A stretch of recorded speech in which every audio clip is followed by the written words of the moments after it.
आणि ज्यावेळेस देवाच्या पवित्र वचनाकडे आम्ही आमचं लक्ष लावतो, देव आमच्या जीवनामध्ये अद्भुत आणि महान गोष्टी करतो. Praise the lord. प्रभूला गौरव असतो की आज या संध्याकाळच्या वेळेमध्ये देवबापानं आम्हाला सगळ्यांना एकत्र केलं. आणि आज देवाच्या वचनाकडे जाण्यापूर्वी एक गोष्ट मला तुम्हाला सगळ्यांना सांगायची. एक व्यक्ती होता आणि वारंवार तो आजारी पडत होता आणि मग त्याचे घरचे त्याला एका चांगल्या दवाखान्यामध्ये घेऊन गेले. दवाखान्यामध्ये घेऊन गेल्यानंतर वेगवेगळ्या प्रकारच्या ट्रीटमेंट्स त्याच्यावरती झाल्या, वेगवेगळ्या प्रकारचे चेकअप त्याचे झाले आणि सर्व चेकअप झाल्यानंतर निदान असं झालं की या माणसाला HIV सारखा महाभयंकर आजार झालेला आहे. त्यावेळेस दवाखान्यामध्ये सर्व रिपोर्ट्स केले आणि रिपोर्ट्स केल्यानंतर जे निदान त्याच्या हातामध्ये पडलं ते भयंकर होतं. आणि मग ज्यावेळेस त्याला कळालं मला HIV झालाय, हा व्यक्ती चिंताक्रांत झाला, काळजीमध्ये पडला. कारण एखादी आजार किंवा एखादी बिमारी ज्यावेळेस एखाद्या व्यक्तीला होते त्यावेळेस तो वेगवेगळ्या गोष्टींवर विचार करायला सुरुवात करतो. हे का घडलं असेल, का झालं असेल, लोक काय म्हणतील, लोक काय विचार करतील. आणि हा व्यक्ती जसं याला कळालं की याला HIV नावाचा आजार झालेला आहे, हा व्यक्ती चिंताक्रांत झाला, काळजीमध्ये पडला आणि खूप वेगवेगळ्या प्रकारचं टेन्शन या व्यक्तीला यायला लागलं. दवाखान्यामध्ये जात होता, याची ट्रीटमेंट चालू होती, दर महिन्याला डॉक्टरांकडे जात होता, दर महिन्याला दवाखान्यामधून येत होता आणि अनेक दिवस ट्रीटमेंट चालल्यानंतर काही दिवसानंतर डॉक्टरांनी ठरवलं आपण परत एकदा या व्यक्तीचे सगळे रिपोर्ट, सगळे ब्लड रिपोर्ट, सगळे ब्लड सॅम्पल्स आपण परत एकदा पाठवू आणि पाहू याच्यामध्ये किती इम्प्रूव्हमेंट आहे. आणि मग डॉक्टरांनी याला हॉस्पिटलमध्ये बोलवलं. हॉस्पिटलमध्ये बोलवल्यानंतर याचे रक्ताचे काही नमुने घेण्यात आले आणि डॉक्टरांनी चाचणीसाठी हे नमुने पाठवले. नमुने चाचणीसाठी गेल्यानंतर एक दोन दिवसानंतर ज्यावेळेस सगळे रिपोर्ट्स आले, या डॉक्टरांनी या व्यक्तीला दवाखान्यामध्ये आपल्या कॅबिन मध्ये बोलवून घेतलं. हा व्यक्ती डॉक्टरांच्या कॅबिन मध्ये गेला आणि डॉक्टरांनी या व्यक्तीला सांगितलं की तुम्ही 2 मिनिटं थांबा, मी तुमचे रिपोर्ट्स घेऊन येतो. डॉक्टर बाहेर गेले आणि बाहेर गेल्यानंतर हा व्यक्ती डॉक्टरांच्या कॅबिन मध्ये बसलेला आणि डॉक्टरांच्या कॅबिन मध्ये बसून विचार करत आहे. आता नेमकं रिपोर्ट काय आले असतील, रिपोर्ट बद्दल, केलेल्या चाचण्यांबद्दल हा व्यक्ती चिंताक्रांत आहे, काळजी करत आहे. आता काय होणार आहे, आता माझे रिपोर्ट काय येतील, मी बरा झालोय का नाही झालो, आता माझा आजार वाढलाय का काय. आणि हा खुर्चीवरती बसून वेगवेगळ्या गोष्टींविषयी चिंता करत आहे, काळजी करत आहे. काही वेळानंतर डॉक्टर आपल्या कॅबिन मध्ये आले आणि जस्ट डॉक्टर आपल्या कॅबिन मध्ये आले, डॉक्टरांच्या चेहऱ्यावरती खूप चांगलं स्मित हास्य होतं, कारण रिपोर्ट हे खूप चांगले होते.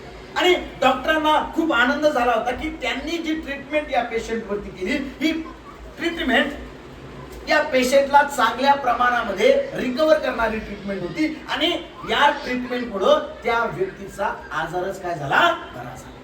डॉक्टर आनंदामध्ये आपल्या कॅबिन मध्ये आला, दरवाजा उघडला आणि आपल्या खुर्चीवरती बसला आणि त्या व्यक्तीला आनंदाने सांगत होता की दादा, आनंदाची बातमी आहे की आम्ही तुमच्यावरती जी ट्रीटमेंट केली ती ट्रीटमेंट सक्सेसफुली झाली आणि तुमचा आजार, तुमचा HIV काय झाला, बरा झाला.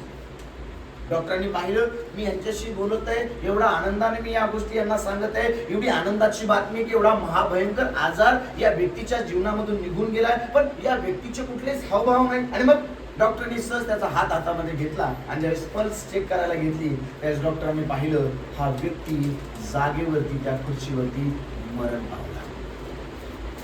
आता मला एक प्रश्न आहे की तो व्यक्ती नेमका आजारामुळे मेला, तो व्यक्ती नेमका कुठल्या गोष्टीमुळे मेला. जर आम्ही पाहिलं तर एक गोष्ट आम्हाला पाहायला मिळते, रिपोर्ट तर बदललेले होते, आजार बरा झालेला होता, आजारामधून हा मुक्त झाला होता, पण हा व्यक्ती मेला का, याचं कारण आहे या व्यक्तीनं त्या गोष्टीबद्दल खूप चिंता आणि खूप काळजी केली आणि काय होईल, कसं होईल, कधी होईल, आता काय रिपोर्ट येणार आहे, काय होणार आहे, या गोष्टीचा विचार करून करून करून हा व्यक्ती काय झाला, मरण. आजारानं त्याला मारलं नाही, पण या आजाराबद्दलच्या चिंतेनं, या आजाराबद्दलच्या काळजीनं, या आजाराबद्दलच्या भीतीनं या व्यक्तीला काय केलं, मारून टाकलं. आणि आज समाजामध्ये असे अनेक लोक आहेत की जे आजारामुळे त्रस्त आहेत असं नाही, समस्येमुळे त्रस्त आहेत असं नाही, पण जी चिंता, जी काळजी ते करत आहे याच्यामुळं त्यांचा आजार कमी होण्याच्या ऐवजी त्यांचा आजार काय होत आहे, वाढत आहे. आणि आज ज्या विषयाकडे आम्ही जाणार आहोत तो विषय आहे की काळजी करणं, चिंता करणं हे देवाला कधी आवडत नाही. पण ज्यावेळेस आमची काळजी आणि आमची चिंता आम्ही देवाच्या हवाली करतो ना, देव या काळजीमधून आणि या चिंतेमधून आम्हाला मुक्त करणारा परमेश्वर. म्हणून यावेळेस देवाचं पवित्र वचन आम्ही काढणार आहोत. पहिलं पेत्राचं पुस्तक याचा 5वा अध्याय, पहिलं पेत्राचं पुस्तक याचा 5वा अध्याय आणि 7वं वचन आम्ही वाचणार आहोत. याच्यावर तुम्ही आपली सर्व चिंता टाका, हा, कारण तो तुमची काळजी घेतो. काय लिहिलं बायबलमध्ये? त्याच्यावर तुम्ही आपली सर्व चिंता टाका, कारण तो तुमची काय घेतो, काळजी घेतो. देव त्याच्या लोकांची काळजी घेणारा परमेश्वर आहे. हालेलुया. काय लिहिलं बायबलमध्ये? त्याच्यावर आपली सर्व चिंता टाका, कारण तो तुमची काय घेतो, काळजी घेतो. आज माझा विषय आहे, परमेश्वर आमची काळजी घेणारा परमेश्वर. पेत्राच्या पत्रामध्ये लिहित असताना खूप सुंदर गोष्ट या ठिकाणी आम्हाला वाचायला मिळते की त्याच्यावर आपली सर्व चिंता टाका, कारण तो तुमची काय घेतो, काळजी घेतो. ज्या देवाची आम्ही सेवा करतो, ज्या देवाची आम्ही उपासना करतो, तो परमेश्वर काळजी घेणारा परमेश्वर आहे. आमची काळजी करणारा परमेश्वर आहे, आमच्या विषयी विचार करणारा परमेश्वर, आमच्या चिंतांमधून आम्हाला बाहेर काढणारा परमेश्वर आहे. पण आज जगभरामध्ये सर्वात महत्वाचा प्रश्न आहे ना, तर चिंता. जन्माला आल्यापासून तर मरेपर्यंत माणसाचं जीवन हे वेगवेगळ्या प्रकारच्या चिंतांनी, वेगवेगळ्या प्रकारच्या काळजींनी, वेगवेगळ्या प्रकारच्या समस्यांनी भरलेला आम्हाला पाहायला मिळतं. जसे एखादा बाळ जन्माला येतं, आई वडिलांना भीती असते कुठला विषाणू, कुठला त्या ठिकाणी कीटाणू या बाळाला लागू नये. आणि म्हणून आम्ही पाहतो बरेचदा ज्यावेळेस लहान मुलांच्या वॉर्ड्स मध्ये तुम्ही जाता त्यावेळेस डॉक्टर सांगतात हाताला सॅनिटाईज करा. अनेकदा मी हॉस्पिटल्स मध्ये गेलो, ज्यावेळेस लेकरांना भेटायला त्यावेळेस काही काही हॉस्पिटलमध्ये हँड ग्लोव्स घालून जावे लागते. का? कुठला विषाणू त्या मुलापर्यंत जाऊ नये. म्हणजे जन्माला आल्यापासून समस्या आहे तर मृत्यूपर्यंत. लहान लेकरू ज्यावेळेस असतं, आई वडिलांना चिंता असती, सर्दी होईल, ताप येईल, अमुक होईल, धमुक होईल. हळूहळू ते लेकरू वाढायला लागतं. मग वाढायला लागल्यानंतर त्याची शाळा, त्याचं ट्युशन, त्याच्या शाळेच्या वस्तू, हळूहळू ते लेकरू मोठं होतं. मग मोठ्या शाळेमध्ये जातं. मग 10वीचे पेपर, 12वीचे पेपर, बोर्डाचे पेपर, अमके पेपर, ढमके पेपर, त्याची चिंता, त्याची काळजी, माझ्या लेकराचं काय होणार आहे, नंतर चांगलं कॉलेज मिळावं, इंजिनिअरिंगला नंबर लावावा, मेडिकलला नंबर लागावा, चिंता. चांगलं कॉलेज मिळाल्यानंतर मुलाला चांगले मार्क पडावे, नाही का? आणि मग नंतर तो ग्रॅज्युएशन कंप्लीट करतो किंवा आपली डिग्री किंवा कुठला तरी कोर्स कंप्लीट करतो. आता कोर्स कंप्लीट झाल्यानंतर परत टेन्शन, चांगली नोकरी लागावी. चांगली नोकरी लागल्यानंतर आता टेन्शन आहे, चांगला मुलगा, चांगली मुलगी, नवरा किंवा नवरी म्हणून मिळाली, चांगली बायको मिळावी, चांगला पती मिळावा म्हणून टेन्शन. आता पती झाल्यानंतर, लग्न झाल्यानंतर लेकरांचं टेन्शन, परत पहिल्यापासून. म्हणजे जन्माला आल्यापासून मरण येईपर्यंत माणसाचं जीवन हे चिंतेनं भरलेलं आहे. माणसाचं जीवन हे काळजीने भरलेलं आहे. चिंता या चितेवर जाईपर्यंत मानवाचा पिच्छा सोडणार नाही. मानवाला चिंता, काळजी, दगदग या चितेवर जाईपर्यंत आहे. पण या ठिकाणी देवाचं पवित्र वचन आम्हाला सांगतं, तू आपली सर्व चिंता त्याच्यावर टाक, कारण तो तुझी काय घेतो, काळजी घेतो. देव आम्हाला चिंता करू असं म्हणत नाही. देव आम्हाला सांगतो आपली सर्व चिंता कुणावर टाक, माझ्यावर. मग त्याचं शुभवर्तमान याचा 11वा अध्याय आणि 28 वचनामध्ये आम्ही वाचतो. त्या ठिकाणी बायबल आम्हाला सांगतं, अहो कष्टीयो भाराक्रांजनो, तुम्ही सर्व मजकडे या, म्हणजे मी तुम्हाला काय देईल, मी जो मनाचा सौम्य, माझं जू तुम्ही घ्या आणि तुमचं जू मला द्या. माझं जू हे हलकं आणि सोयीस्कर आहे. देव त्याच्या लोकांना चिंतेमधून, काळजीमधून, समस्येमधून बाहेर काढणारा परमेश्वर आहे. पण आजचा समाज, आजकालचे लोक आपलं जीवन चिंतेमुळे नाश करत आहे, काळजीमुळे नाश करत आहे. बायबलमध्ये 2 बहिणींची गोष्ट आम्हाला पाहायला मिळते. त्यावेळेस आम्ही लुकाचं शुभवर्तमान 10वा अध्याय आणि 38 पासून 42 पर्यंत जर आम्ही वाचलं, दोन बहिणींची गोष्ट या ठिकाणी आम्हाला पाहायला मिळते. जर आम्ही वाचलं लुकाचं शुभवर्तमान 10वा अध्याय 38 ते 42 वाचूया आपण काय म्हणतं बायबल. मग ते पुढे जात असता मग ते पुढे जात असताना तो एका गावात आला. तो एका गावात आला. तेव्हा मार्था नावाचा तेव्हा मार्था नावाच्या एक स्त्रीने त्याच्या एका स्त्रीने त्याचे आपल्या घरी स्वागत केले. आपल्या घरी स्वागत केलं. तिला मरिया नावाची एक बहीण होती. हा, तिला मरिया नावाची एक बहीण होती. ती प्रभूच्या चरणाजवळ बसून ती प्रभूच्या चरणाजवळ बसून त्याचे भाषण ऐकत राहिली. त्याची भाषण ऐकत राहिली. तेव्हा मार्थेला फार काम पडल्यामुळे तेव्हा मार्तीला फार काम पडल्यामुळे त्याची तारंबळ उडाली तिची तारांबळ उडाली. आणि ती पुढे येऊन म्हणाली, आणि ती पुढे येऊन म्हणाली, प्रभूजी प्रभूजी माझ्या बहिणीने माझ्या बहिणीने माझ्या एकटीवर कामाचा भार टाकला आहे. माझ्या एकटीवर कामाचा भार टाकलेला आहे. याची आपल्याला परवा नाही काय? याची आपल्याला परवा नाही काय? मला सहाय्य कराव्यास तिला सांगा. मला सहाय्य करावयास तिला सांगा. प्रभूने तिला उत्तर दिले, प्रभूने तिला उत्तर दिले, मार्थे मार्थे मार्थे तू पुष्कळ गोष्टीविषयी काळजी व दगदग कर. तू पुष्कळ गोष्टीविषयी काळजी आणि दगदग करते, परंतु थोडक्याच गोष्टीचे परंतु थोडक्याच गोष्टींचे किंबहुना एकाच गोष्टीचे अगत्य आहे. किंबहुना एकाच गोष्टीचे अगत्य आहे. मरीने चांगला वाटा निवडून घेतला आहे. मरियेनं चांगला वाटा निवडून घेतला आहे. हा तो तिच्यापासून तो तिच्यापासून काढून जाणार नाही. काढून घेतला जाणार नाही. दोन बहिणींची गोष्ट आहे. एकीचं नाव आहे मार्था, एकीचं नाव आहे मरिया.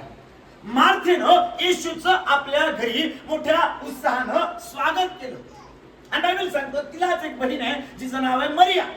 मार्था काम करण्यामध्ये, मार्था कष्ट करण्यामध्ये, दगदग करण्यामध्ये वेळ घालवते, आणि मरिया येशू ख्रिस्ताच्या चरणाजवळ बसतात. आज जगामध्ये दोन प्रकारचे लोक,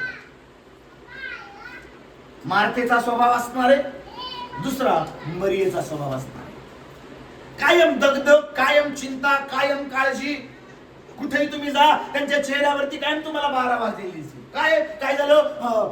लाईट बिल भरायची. काय झालं? किराणा भरायचा. काय झालं? पुरीचं लग्न आलंय. काय झालं? लेकराची फी. कायम तुम्ही त्यांना कधीही भेटा, तुम्हाला कायम त्यांच्या चेहऱ्यावरती 12 वाजलेली दिसतील. कायम चिंता आहे. बसताना चिंता, उठताना चिंता, झोपताना चिंता, चालताना चिंता, नाही का?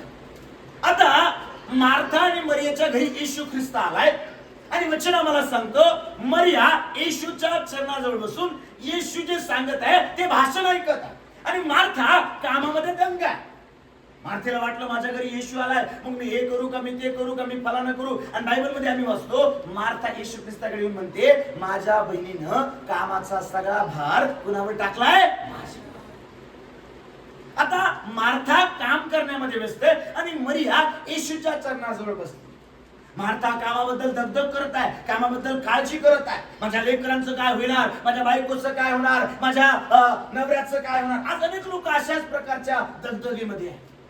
रोज आम्ही पाहिलं सकाळी उठल्यापासून रात्री झोपेपर्यंत दगदग, चिंता, काळजी आणि समस्यांनी त्यांचं जीवन भरलेलं आहे. पण काही लोक असे आहेत की मरियेप्रमाणे दगदग न करता आपलं जीवन येशूच्या चरणाजवळ बसून देव काय सांगते ऐकण्यामध्ये घालवत आहे. बायबल सांगतं दगदग करणारी मार्था आशीर्वादित झाली नाही, पण जी मरिया येशूच्या चरणाजवळ बसली आणि येशूचं संभाषण ऐकत आहे. बायबल आम्हाला सांगतं, वचनामध्ये जर आम्ही वाचलं त्या ठिकाणी असेल, मार्थे तू पुष्कळ गोष्टींविषयी काळजी आणि दगदग करते, एकाच गोष्टीचं अगत्य आहे. कोणतं? मरियेनं चांगला वाटा निवडून घेतला, तो तिच्यापासून काढून घेतला जाणार नाही. मरियेनं चांगला वाटा कोणता निवडला माहिती का? देवाच्या चरणाजवळ बसून देवाचं ऐकण्याचा. कारण मरियेला माहितीये माझी दगदग, माझी चिंता अशीच जाणार नाही. ज्यावेळेस मी देवाच्या चरणाजवळ बसणार आहे, येशूच्या चरणाजवळ बसणार आहे, माझ्या जीवनामध्ये अद्भुत कार्य करण्याचं सामर्थ्य माझ्या देवामध्ये आहे, आणि देवाच्या शब्दामध्ये सामर्थ्य आहे. आणि बायबल आम्हाला सांगतं मरिया येशूच्या चरणाजवळ बसून त्याचं भाषण ऐकत आहे. कारण मरियाला माहितीये देव एकच शब्द बोलणार आहे, परिस्थिती बदलली जाणार आहे. Hallelujah, hallelujah. मरिया येशूच्या चरणाजवळ बसत आहे. आज लोक मार्थेला निवडतात, मरियाला निवडत नाही. आज लोक दगदगीला निवडतात. लक्षात ठेवा, तुम्ही किती दगदग करा, तुम्ही किती चिंता करा, तुम्ही किती काळजी करा, काही होणार नाही. पण ज्या दिवशी तुमची काळजी तुम्ही देवाच्या हातामध्ये देणार आहे, बायबल मला सांगतो मार्क 5 मध्ये की याईर एक मोठी चिंता घेऊन येशूकडे आलाय. ही मुलगी मरायला टेकली आणि वचन आम्हाला सांगतो येशू ख्रिस्ताचे तो पाया पडला आणि येशू ख्रिस्ताला एकच विनंती करत आहे, माझ्या घरी चला आणि माझ्या मुलीच्या डोक्यावर हात ठेवा, माझी मुलगी काय होईल, सगळेल.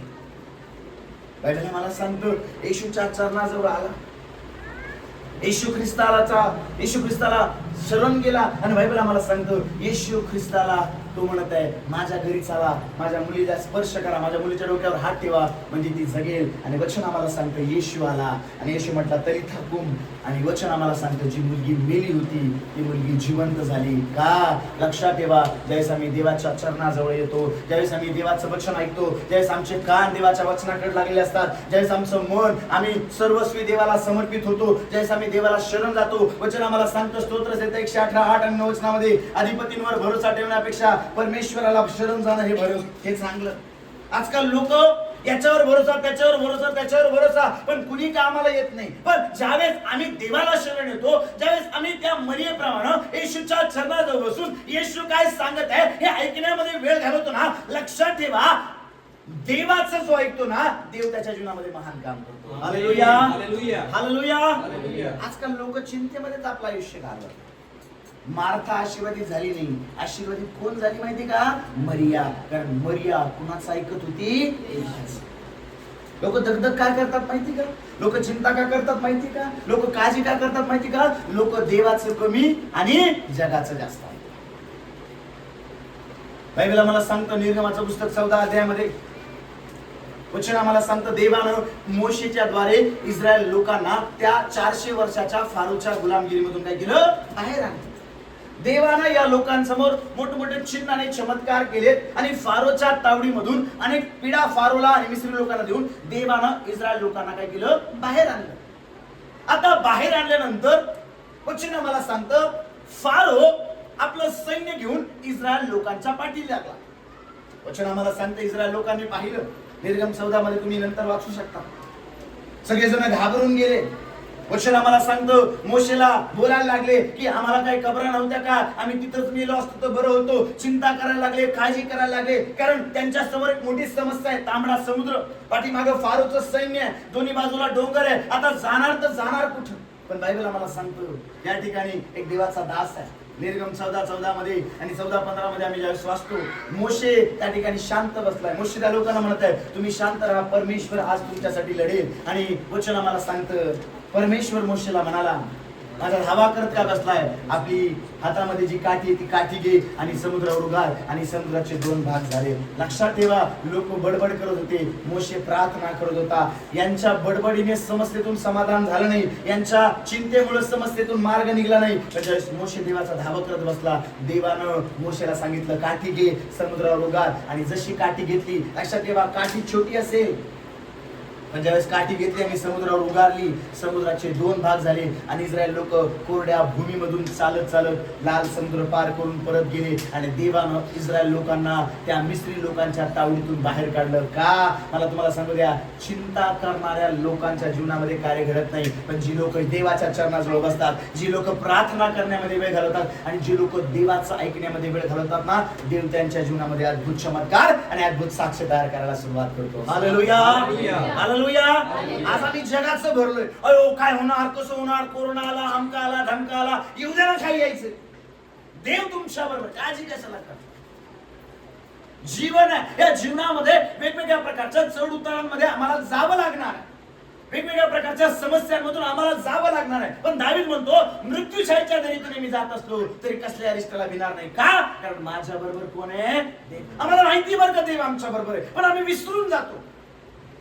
इस्रायल लोकांनी देवाचे चमत्कार पाहिले पण हे विसरून गेले. अरे देवानं एवढ्या मोठ्या फारोच्या तावडीतून आम्हाला सोडवलं तर देव तांबड्या समुद्रातून आम्हाला बाहेर काढणार नाही का? त्यांना माहितीच, विसरून गेले. कधी कधी आम्ही पण विसरून जातो. का? कारण आम्हाला काळजी खूप वाटते, दगदग खूप वाटते, टेन्शन खूप वाटतो. बाळासाहेब सगळं खरंय हो, पण मग लेकरांचं काय होईल, लेकरांच्या लग्नांचं काय होईल, त्यांच्या लेकरांचं काय होईल. आम्हाला इथं बसून पुढच्या 2 वर्षांचे पाहिजे नाही, आतापासूनच चिंता. पुढच्या 2 वर्षात आम्ही जगू का मरू हे आम्हाला माहित नाही, पण आम्ही प्लॅनिंग करावी लागते नाही. सगळं करावं लागतं. बायबल सांगतं मार्था कामाबद्दल दगदग करत आहे, कामाबद्दल चिंता करत आहे, कामाबद्दल त्या ठिकाणी येशू ख्रिस्ताकडून म्हणत आहे माझ्या बहिणीनं माझ्यावर सगळा भार टाकलाय. पण मरिया येशूच्या चरणाजवळ बसली आणि वचन आम्हाला सांगतं आशीर्वादित कोण झाली माहिती का? मरिया झाली. मला तुम्हाला सांगूया, चिंता करत बसणारे आशीर्वादित होत नाही, आपली चिंता देवाच्या हवाली करणारे लोक आशीर्वादित होतात. आमेन. Hallelujah, hallelujah. निर्गमाच्या पुस्तकामध्ये जे 16 अध्यायामध्ये आम्ही पाहतो, इस्रायल लोकांना खायला पाहिजे होतं. वचन आम्हाला सांगतं देवानं स्वर्गामधून काय पाठवला? मन्ना. बायबल आम्हाला सांगतं काय खावं काय प्यावं याच्याबद्दल चिंता करत बसू नका. मत्त्याचं शुभवर्तमान 6वा अध्याय आणि 27 पासून पुढे जर आम्ही वाचलं तर बायबल आम्हाला सांगतं या 6व्या अध्यायामध्ये आम्हाला पाहायला मिळतं देव चिंता करू नका म्हणून लोकांना उपदेश करत आहे. आपण काय खावं काय प्यावं याच्याबद्दल चिंता करत बसू नका, कारण देवाला माहितीये आम्हाला काय लागतं, देवाला माहितीये आम्हाला कुठल्या गोष्टीची गरज आहे. सूत्र 34 मध्ये आम्ही वाचतो तरुण स्यासही वाण पडते व त्याची उपासमार होते, पण परमेश्वराला शरण जाणाऱ्यास कुठल्याही चांगल्या गोष्टीची वाण पडत नाही. लक्षात ठेवा, ज्यावेळेस तुम्ही देवाला शरण येणार आहात ना, देव प्रत्येक गोष्टींचा पुरवठा येशूच्या नावामध्ये तुम्हाला आणि तुमच्या परिवाराला करून टाकणार. आमेन. हालेलुया, बोला हालेलुया. हालेलुया. आज मला काय सांगायचंय, देवाला माझी काय आहे काळजी. जर वचनामध्ये आम्ही पाहिलं योहानाचं शुभवर्तमान याचा 10वा अध्याय आणि 10 पासून 13 पर्यंत जर आम्ही वचन ऐकली, चोर येतो चोर येतो, तो केवळ चोरी घात व नाश करावयास येतो. चोर चोरी घात आणि नाश करण्यासाठी येतो. मी तर त्यांना जीवन प्राप्ती व्हावी त्यांना जीवन प्राप्ती व्हावी व ती विपुलपणे व्हावी व ती विपुलपणे व्हावी म्हणून आलो आहे. म्हणून आलो आहे. मीच उत्तम मेंढपाळ आहे. मीच उत्तम मेंढपाळ आहे. उत्तम मेंढपाळ उत्तम मेंढपाळ मेंढरांकरता आपला प्राण देतो. हा, जो मेंढपाळ नाही जो मेंढपाळ नाही तर मोलकरीच आहे. मोलकरीच आहे. ज्याची स्वतःची मेंढरे नाही, ज्याची स्वतःची मेंढरं नाहीत, तो लांडग्याला येत असलेले पाहून तो लांडग्याला येत असलेले पाहून मेंढरे सोडून पळून जातो. मेंढऱ्या सोडून पळून जातो आणि लांडगा त्यांच्यावर झडप घालून आणि लांडगा त्यांच्यावर झडप घालून त्यांची दानादान करीतो. त्यांची दानादान करीतो. मोलकरी पळून जातो मोलकरी पळून जातो कारण तो मोलकरीच आहे. मोलकरीच आहे आणि त्याला मेंढरांची काळजी नाही. मेंढरांची काळजी नाही. मोलकऱ्याला मेंढरांची काळजी नाही. पण येशू म्हणतो मीच उत्तम मेंढपाळ आहे आणि मी आपल्या मेंढरांकरता आपला काय देतो? प्राण देतो. आणि वचन आम्हाला सांगतो येशू ख्रिस्तानं तुमच्यासाठी आणि माझ्यासाठी त्या कल्वरीच्या क्रूसखाबावरती आपला स्वतःचा काय दिला? प्राण दिला. कारण त्याला आमची काळजी आहे. आम्ही पापामध्ये मरू नये, आम्ही त्या पापामध्ये आमचा नाश होऊ नये, आणि म्हणून त्यानं आपला स्वतःचा प्राण दिला आणि त्याला दाखवलं तो आमची काळजी करणारा परमेश्वर. जे मेंढपाळ नाहीत, मोलकरी आहेत, लांडगा येताना पाहून पळून जातात. लांडगा येतो, दानदान करतो, कारण मोलकऱ्याला काळजी नाहीये. पण जो मेंढपाळ आहे ना, तो आपल्या मेंढरांसाठी काय देतो? आपला प्राण देतो. आणि देवाला आमची काळजी ना, याचं प्रमाण त्यानं आम्हाला आमच्यासाठी आपला प्राण त्या क्रूस खांबावर दिला आणि आम्हाला दाखवून दिलं देव आमची काळजी करणारा परमेश्वर आहे. Hallelujah, hallelujah, hallelujah. स्तोत्रसंगीताचं पुस्तक 40 आणि 17 जर आम्ही वाचलं, मी तर दीन व दरिद्री आहे. दीन आणि दरिद्री आहे. तरी प्रभूला माझी चिंता आहे. काय लिहिलंय बायबलमध्ये? मी तर दीन आणि दरिद्री आहे, पण माझी चिंता कुणाला आहे? प्रभूला.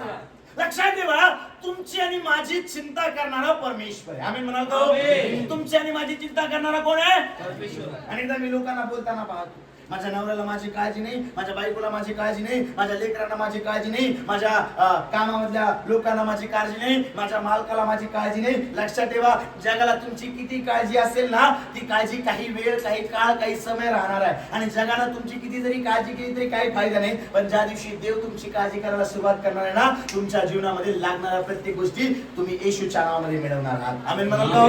काय लिहिलंय बायबलमध्ये? मी तर दीन व दरिद्री आहे, तरी माझी चिंता कुणाला आहे? प्रभूला आहे.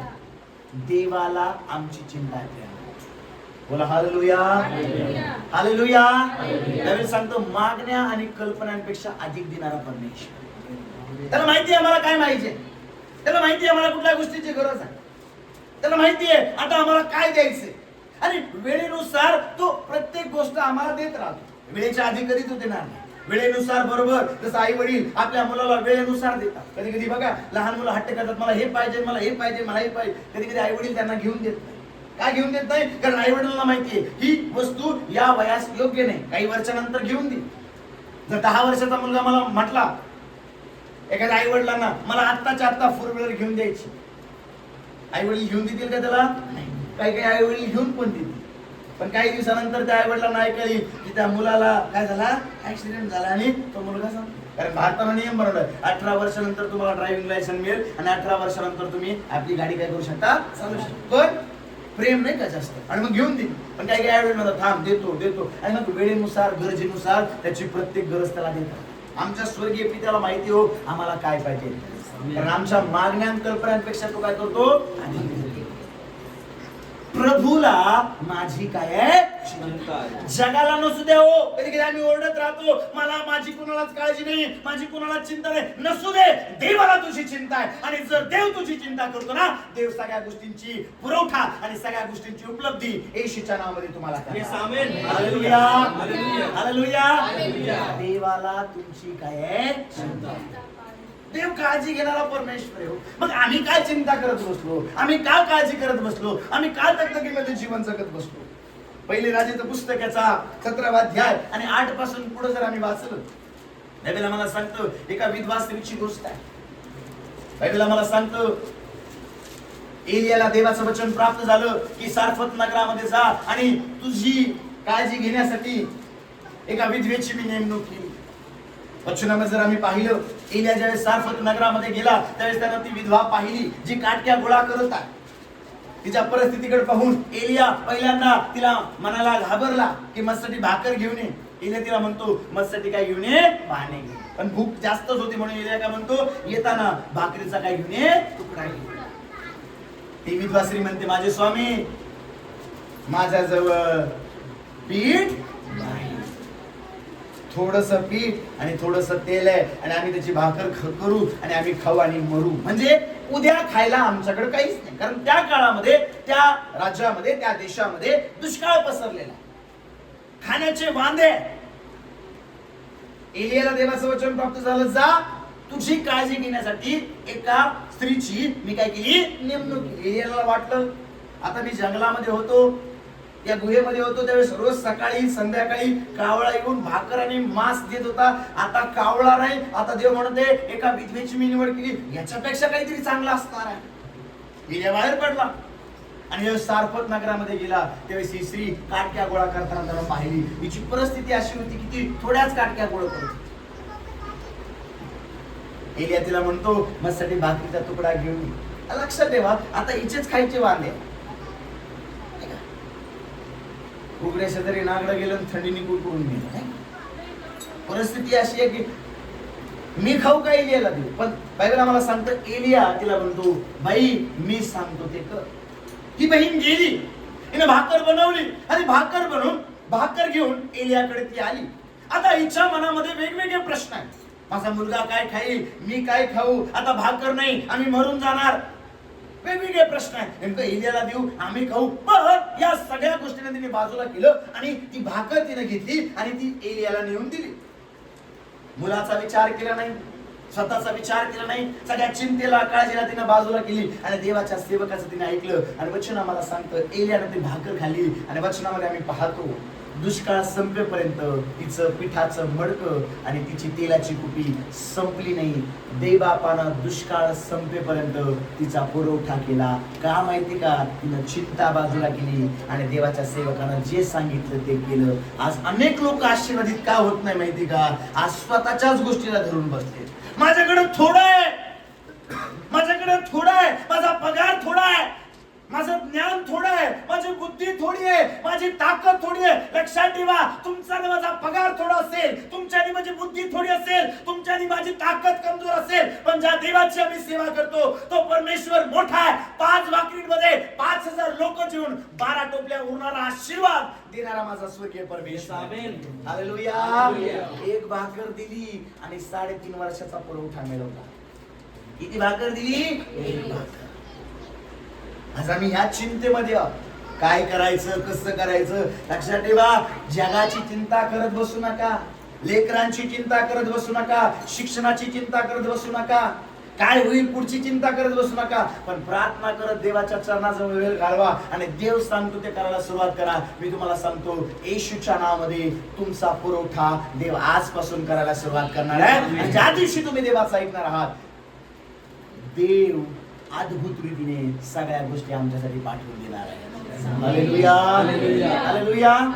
दुसऱ्या राजाचं पुस्तक जर आम्ही काढलं, 4था अध्याय, आणि या 4थ्या अध्यायामध्ये 1 पासून 8 पर्यंत जर आम्ही वाचलं, तर बायबल सांगतं अलीशाकडं संदेश त्यांच्या शिष्यांपैकी एका शिष्याची पत्नी आलेली आहे आणि ती पत्नी त्याला म्हणत आहे की माझा नवरा मरण पावला आणि माझ्या नवऱ्यानं काही कर्ज घेतलं होतं आणि आता सावकार येऊन माझ्या दोन्ही मुलांना घेऊन जाणार. वचन आम्हाला सांगतं एलियाकडं अलीशाकडे समस्या घेऊन ही स्त्री आली. सावकार मुलांना घेऊन जाणार आहे, मनामध्ये वेगवेगळे प्रश्न आहेत. आता सावकार काय करतो, आता मी कसं करणार, काय करणार, चिंतेनं भरलेली आहे, माझ्या मुलांचं काय होणार. पण बायबल आम्हाला सांगतो चिंता करत बसण्यापेक्षा ही देवाच्या सेवकाकडे आली आणि आपली सगळी समस्या तिनं कोणाला सांगितली, देवाच्या सेवकाला. जर आम्ही वचनामध्ये वाचलं, प्लीज आपण वाचूया ते दुसऱ्या राजाचे 4था अध्याय 1 पासून 8 पर्यंत. एकदा संदेशाच्या शिष्याच्या हा. स्त्रियापैकी हा. एकीने अलिशाकडे गाराणे केली. हा. ती म्हणाली तुझा तुझा सेवक सेवक माझा नवरा मरून गेला आहे. मरून गेला आहे. तुला ठाऊक आहे की तुला ठाऊक आहे की परमेश्वराचे भय बाळगणारा होता. तो परमेश्वराचं भय बाळगणारा होता. त्याचा सावकार माझ्या 2 पुत्रास दास करून नेण्यास आला आहे. अलिशाने तिला विचारलं मी तुझ्यासाठी काय करू ते मला सांग. तुझ्या घरात काय काय आहे. अलिशानं काय विचारलं, तुझ्या घरात काय काय आहे? वाचा. ती म्हणाली एक घडात तेलाशिवाय आपल्या दासीच्या घरात आपल्या दासीच्या घरात काहीच नाही. तो तिला म्हणाला तुझा आणि बाहेरून आपल्या शेजारच्या पाजारकडून बरीचशी रिकामी भांडी आणून मागून आण. मग आपल्या पुत्रासह घरात जाऊन दार बंद कर, त्या सर्व भांड्यात तेल ओत. बघा बायबल मध्ये आम्ही पाहतो आता या स्त्रीच्या दोन्ही मुलांना घेऊन जाण्यासाठी सावकार आलाय.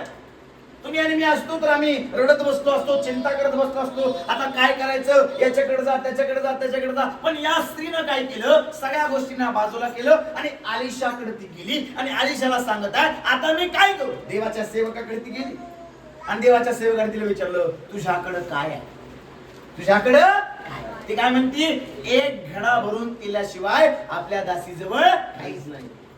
अलिशाने तिला सांगितलं घरी जा, शेजारच्या पाजारच्यांची भांडी गोळा कर आणि या घड्यामधून तेल काढायला काय कर सुरुवात. ही घरी गेली, शेजारच्या पाजारच्यांची भांडी तिने गोळा करायला लावली आणि घड्यामधून तेल काढायला सुरुवात केली. वचनामध्ये आम्ही पाहतो भांडी संपली. ती आपल्या मुलाला म्हणते अजून भांडी आणा, मुलं म्हणते आता संपली. भांडे काय झाले आणि मग तेल वाढणं बंद झालं आणि तिनं ते जाऊन तेल विकलं. आणि वचन आम्हाला सांगतं तेल विकल्यानंतर जो पैसा आला त्याच्यामध्ये तिचं कर्ज पण नील झालं आणि बायबल आम्हाला सांगतं काही पैसे पण काय झाले वाचले. कारण ज्या देवाची आम्ही सेवा करतो तो परमेश्वर आमच्या जीवनामध्ये आम्हाला ज्यावेळेस आशीर्वाद देतो ना तो म्हणतो माझं पात्र काठोकाठ भरून वाढ. कर्ज तर नील झालं पण पैसे पण काय झाले बाकी राहिले. वचन आम्हाला सांगतं या ठिकाणी या स्त्रीची समस्या, या स्त्रीची चिंता काही वेळामध्ये तिच्या जीवनाला सोडून निघून गेली. का माहिती का, कारण तिनं देवाच्या सेवकाचं ऐकलं. चिंता करत बसण्यामध्ये वेळ घालवण्यापेक्षा आता अलिशानं सांगितलं घडा आहे, घडाभर तेलामधून भांडे गोळा कर आणि आता शेजारचे पाजारचे मला भांडे देतील का आणि हे तेल निघन का. कारण तेल एक अशी गोष्ट आहे दुसऱ्या भांड्यांमध्ये टाकल्यानंतर ते काय होतं कमी होतं, कारण प्रत्येक भांड्याला तेल चिपटून जातं. पण तिनं काय केलं, देवाच्या सेवकानं सांगितलं, गेली आणि तशाच पद्धतीने केलं. आणि लक्षात ठेवा आमच्या जीवनामध्ये आशीर्वाद आम्हाला कधी मिळतात माहिती का, आम्हाला वाटतं ते नाही, देव काय सांगतो ते ज्यावेळेस आम्ही ऐकतो ना त्यावेळेस आम्ही आशीर्वादित होतो. हालेलुया. पण आजकाल लोक देव काय सांगतो ते नाही ऐकत, स्वतःला वाटतं ते ऐकतात. माय लाईफ माय रूल्स. आणि मग माय लाईफ माय रूल्स मध्ये सगळे चुकतंय. कारण हे जीवन देवाना दिलेलं आहे, हे देवाना दिलेले देणगी आहे. कारण या जीवनाच्या गाडीला बनवणारा तो परमेश्वर आहे. आणि ज्यावेळेस आम्ही त्याच्या इच्छेप्रमाणे हे जीवन जगतो ना, आमच्या प्रत्येक गोष्टीचा पुरवठा करण्यासाठी देव सर्व समर्थ आहे आणि तो लागणारी प्रत्येक गरज देतो. आमेन म्हणाल का? चिंता करत बसली नाही मी दिवसती, आता काय होणार, माझ्या मुलांचं काय होणार, सावकार काय करणार. गेली देवाच्या सेवकाकडे आणि देवाच्या सेवकांना सांगितलं, ते केलं. चिंता मुक्त झाली, काळजी मुक्त झाली. का? कारण काळजी घेणारा स्वर्गामध्ये बसलेला आहे. Hallelujah, hallelujah. योहानाचं सुवर्तमान 2 अध्यायामध्ये आम्ही पाहतो, येशू ख्रिस्तानं पहिला चमत्कार केला काना गावामध्ये. पाण्याचा काय केला?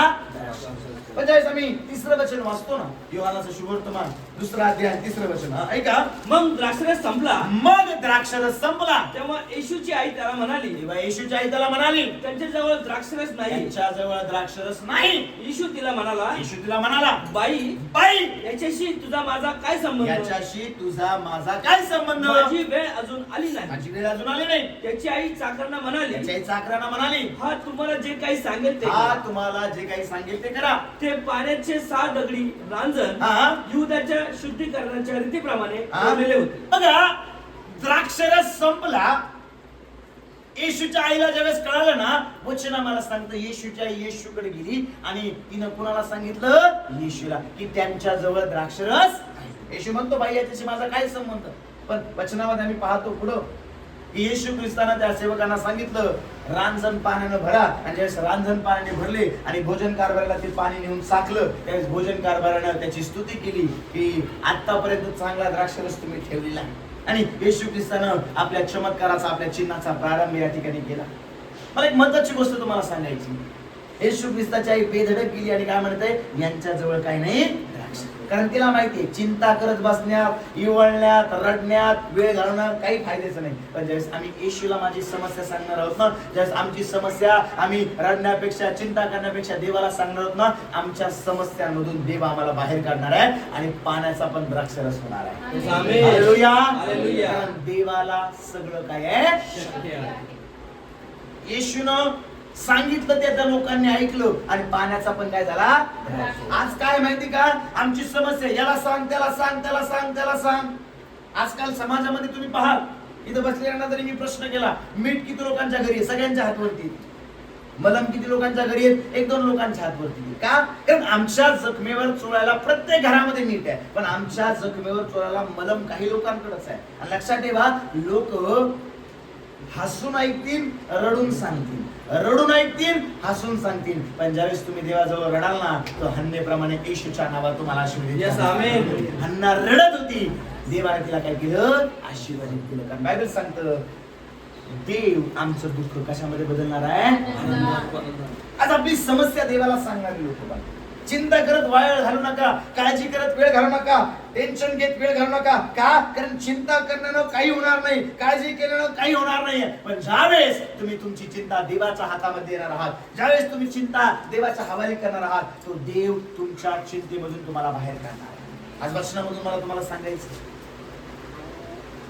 तो आपली सर्व चिंता त्याच्यावर टाक, कारण तो तुझी काय घेतो? माझ्या भावा, माझ्या बहिणी, वेगवेगळ्या प्रकारच्या चिंताने तुला घेरलेले आहे, वेगवेगळ्या प्रकारच्या काळजीने तुला घेरलेले आहे, वेगवेगळ्या प्रकारचे विचार तुझ्या मनामध्ये येते. आज आपली सर्व चिंता देवाच्या हातामध्ये दे. आज आपल्या सर्व समस्या देवाच्या हातामध्ये दे. आज आपल्या सर्व गोष्टी देवाला सांगून टाक. आज देवाच्या चरणाजवळ ये. आज देव काय सांगतो ते ऐकायला शिक. आणि ज्या दिवशी देव काय सांगतो ते ऐकायला आम्ही शिकणार आहोत, ज्यावेळेस देव काय सांगतो त्या गोष्टी आम्ही करायला शिकणार आहोत ना, माझा विश्वास आहे, देव आमच्या प्रत्येक चिंतेमधून, आमच्या प्रत्येक काळजीमधून, आमच्या प्रत्येक समस्येमधून अद्भुतरित्या आम्हाला बाहेर काढणार आहे आणि आम्हाला दाखवणार आहे. तो परमेश्वर आमच्या बरोबर आहे, तो परमेश्वर अद्भुत कार्य करणारा देव आहे. आणि ज्यावेळेस आम्ही चिंता देवावर टाकणार आहोत ना, तो चिंता मुक्त करणारा आमचा महान परमेश्वर आहे. आज एकच सांगायचंय, प्रभूला माझी काय आहे चिंता. तो आपली सर्व चिंता त्याच्यावर टाक, कारण तो तुझी काय होतो? आजपासून सगळ्या गोष्टी देवाच्या हवाली करून द्या.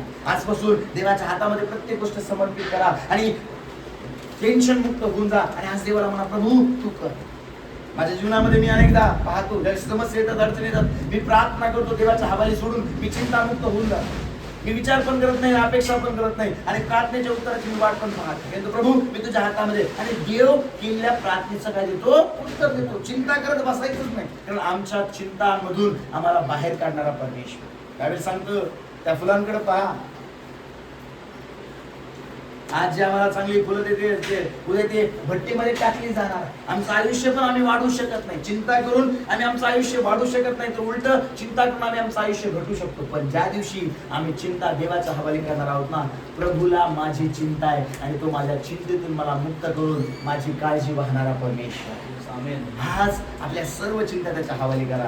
माझा विश्वास आहे तो देव तुमची आजपासून काळजी करायला सुरुवात करणार आहे, आणि ज्यावेळेस देव काळजी घेणार आहे प्रत्येक गोष्टींचा पुरवठा होणार आहे, प्रत्येक ठिकाणी मार्ग मोकळे होणार आहेत, आणि देव अद्भुत चमत्कार येणाऱ्या दिवसांमध्ये आमच्या जीवनामध्ये करणार आहे. आमेन.